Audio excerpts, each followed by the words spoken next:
In this video, I will show you exactly how to unlock powerful insights for your website by enabling domain analytics directly within the Netlify dashboard. Netlify offers a fantastic way to track your visitors and performance without needing to install heavy third-party scripts that can slow down your load times. To get started, you first need to log into your Netlify account and head over to your main dashboard. From your list of active sites, simply click on the specific project that you want to track.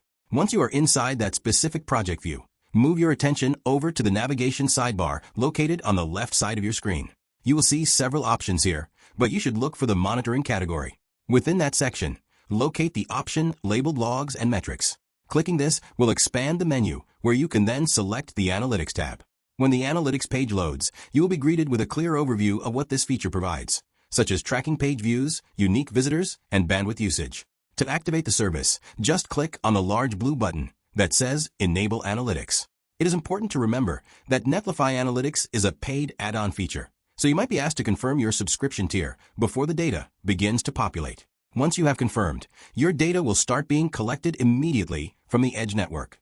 Now you can easily monitor your site growth and traffic patterns directly from your dashboard. Thank you so much for watching this tutorial, and I hope this helps you manage your site better.